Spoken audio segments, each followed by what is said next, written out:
Understanding diversity. Let's first understand what is diversity. When you look around, you notice that nature offers variety in our surroundings. You see several types of plants, trees, flowers, birds, animals, as well as human beings. So, the presence of a wide range of qualities or features is called diversity. Social groups. Like in nature, diversity can be seen in the way people live in this world. Human beings cannot fulfill all their needs on their own. They have to depend on others for the fulfillment of their needs. That is why, although everyone is born unique and grow up as different from everyone else, each of one is brought up to live together in groups. In other words, we are social beings. The immediate group in which we live is our family. It consists of you, your parents, siblings, and relatives. A group of families either living in a same area or having some common links is known as a community. The large group of people living together within the geographical area of a country under a common government is known as a nation. So, family, community, and nation are different types of social groups. Social groups are diverse, although the members of every social group may have many things in common. Diversity and interdependence. Within a social group, people perform different types of activities depending on their interests, abilities, skills, and education. This divides the work needed to fulfill the need of everyone in the group. For example, in a village community, the farmer produces goods not only for his family but also for the rest of the community.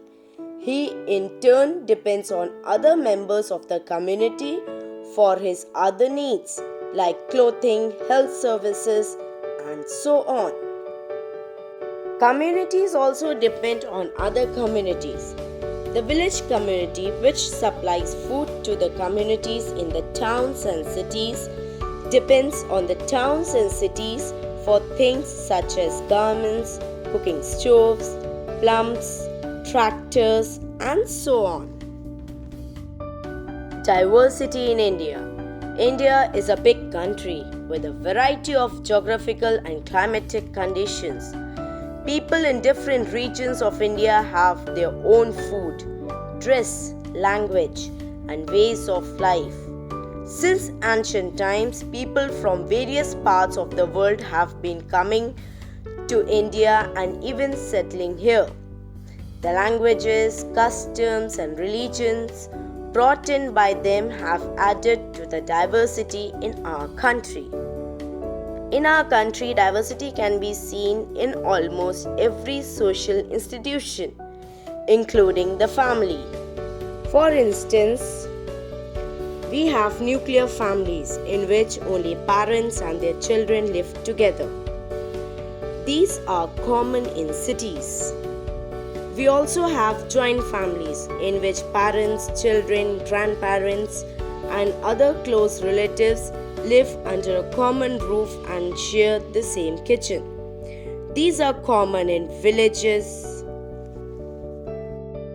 However, in parts of northeastern India and Kerala, there are families in which a woman is the head and in which property passes from mother to daughter.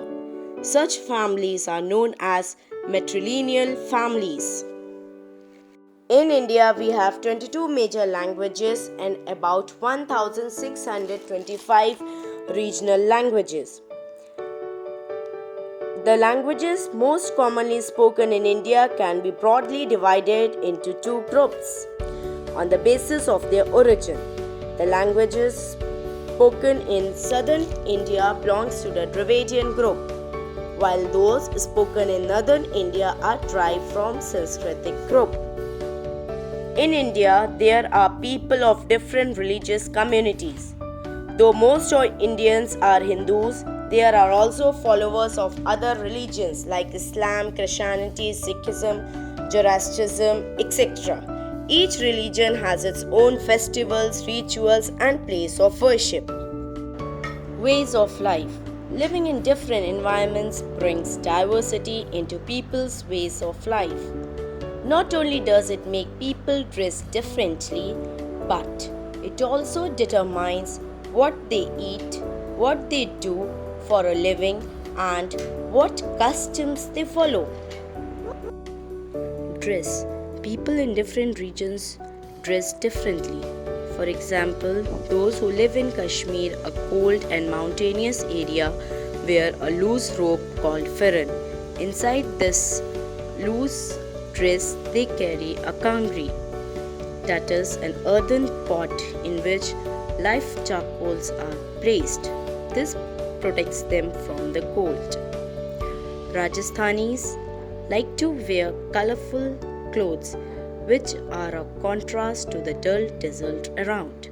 The sari and the dhoti are examples of the clothes worn in several Indian communities.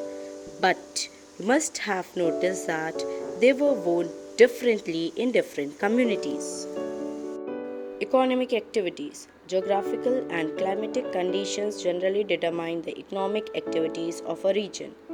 In India, most regions have flat land and a warm and rainy climate. People in such regions are mainly engaged in growing crops.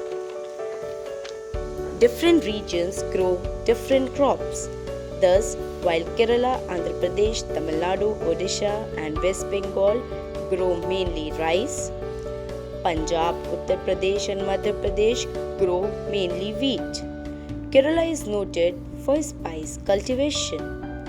In coastal states like Kerala, Tamil Nadu, West Bengal, Maharashtra, etc., fishing is an important economic activity.